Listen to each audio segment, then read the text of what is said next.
नमस्कार. आजच्या कथेचं नाव आहे अनंत प्रेमाची गोष्ट. गोष्ट छोटीच आहे, नक्की ऐका. एका छोट्याशा गावातील आदित्य आणि स्नेहा यांची ही कथा आहे.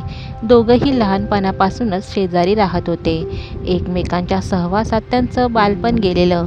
खेळून भांडून आणि एकत्र हसत जगणं. मोठं होत असताना त्यांचं नातं केवळ मैत्रीचं राहिलं नाही, ते एकमेकांच्या प्रेमात पडले होते. पण ते दोघंही हे एकमेकांना कधी सांगू शकले नव्हते. आदित्यला अभ्यासात खूप रस होता.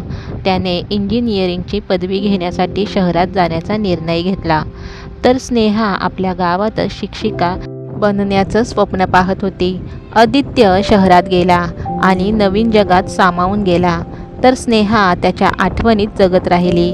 दोघांनी एकमेकांना पत्र लिहायला सुरुवात केली, ज्यात एकमेकांवरचं प्रेम अप्रत्यक्षरित्या व्यक्त होत असे. शहरात गेल्यानंतर आदित्यचा अभ्यास आणि करिअरमध्ये भरपूर वेळ जायचा. त्याला खूप संधी मिळाल्या आणि त्याचं करिअर तेजीत होत गेलं. पण त्याचं मन नेहमीच स्नेहाकडे ओढलं जायचं.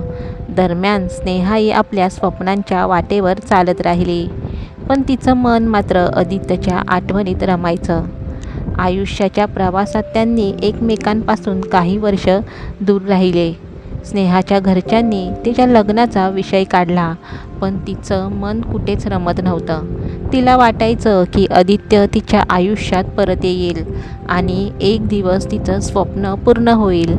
आदित्यने आपल्या करिअरमध्ये यश मिळवलं होतं, पण त्याच्या आयुष्यातील प्रेमाची जागा रिकामीच होती.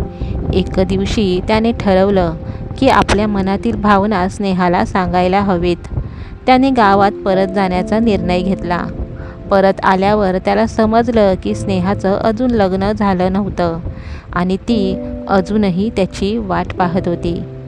आदित्यने स्नेहाला भेटून आपल्या मनातील प्रेम व्यक्त केले. त्याने तिला सांगितलं, स्नेहा, मी शहरात असूनही नेहमी तुझ्या विचारात होतो. तू माझ्यासाठीच होतीस आणि राहशील. आता आयुष्यभर तुझ्यासोबत राहायचंय. स्नेहाच्या डोळ्यात आनंदाश्रू आले. तिने देखील आपल्या मनातील भावना त्याच्याशी शेअर केल्या.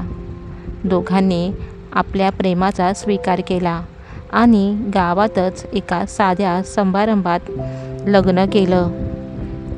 आदित्य आणि स्नेहाचं प्रेम केवळ बालपणातील आकर्षण नव्हतं, ते एकमेकांवरचं खरं आणि शाश्वत प्रेम होतं. त्यांनी एकत्र आयुष्य घालवण्याचं स्वप्न पाहिलं होतं आणि अखेर ते स्वप्न साकार झालं. त्यांचं नातं आणि प्रेम कालानुरूप अधिक बहरत गेलं आणि ते आयुष्यभर एकमेकांच्या साथीत आनंदाने जगले.